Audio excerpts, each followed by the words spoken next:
and gypsy families has criticised new barriers installed in seaside car parks in Skegness to stop caravans getting in. Now, in recent years, around 80 travellers and their vehicles have filled one of the seafront car parks at Easter, leaving no room for other tourists and leaving the local council to foot the bill. Victoria Holland reports.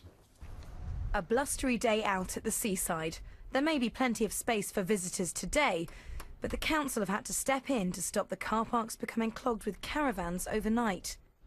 This was the scene 2 summers ago when dozens of travellers moved onto one of the seafront car parks.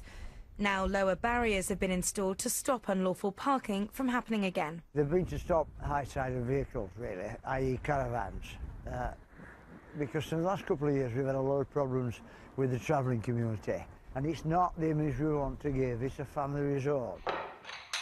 Local hoteliers say this will mean their customers can park more easily, something they welcome ahead of a busy summer season. Some of our guests, obviously, who are less able, would like to try and get down to see the seafronts and etc. So they were finding it difficult when the car parks were closed, for various reasons. And of course, if you close one car park, it has a knock-on effect to all the others. Last year, there were around 30 caravans parked on this site for a number of days. East Lindsey District Council say that they're not anti-traveller, but they needed to install these barriers to cut down on unlawful parking. The council also received objections from the National Motorhome Organisation, who felt they were being unfairly penalised. But whether the changes will affect visitor numbers won't become clear until the high season. Victoria Holland, BBC Look North in Skegness. Well, on this one, I spoke to Helen Jones from the Leeds Gypsy and Traveller Exchange. I asked her if barriers are a good way of preventing overnight stays on car parks.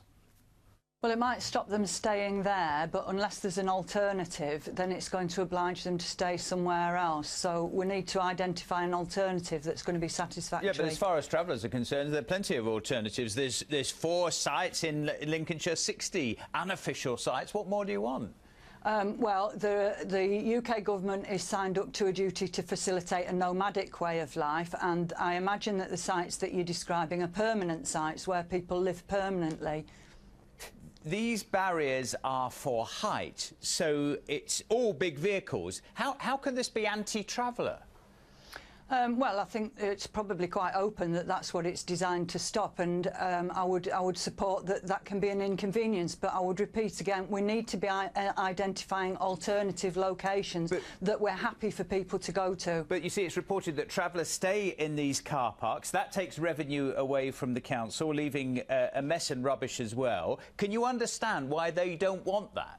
Oh, I can completely understand that, and I would support them, provided that they are providing an alternative location. But I've just said, you've got four sites, 60 unofficial sites across the county, plenty of places to go. Why go to a public car park and a seafront? Well, 2 things. I would say that the people who went to the car park and the seafront are travelling as part of their traditional habits and lifestyle, and I would suggest that also the sites that you're talking about are very probably full. We've got a complete under-provision of permanent sites in this country, so unfortunately we're obliging people to go to places which is quite frankly inappropriate. So your message to the council is what? Stop spending money putting barriers up until you've identified alternative locations. By this method, over here in Leeds, the council is quite happy to say it's saved £200,000. Okay. And I would ask the citizens over there, do they want their money to be spent like that, or do they want money to be saved? Very good to have you on the programme tonight, Helen. Thank you very much indeed. Thank you.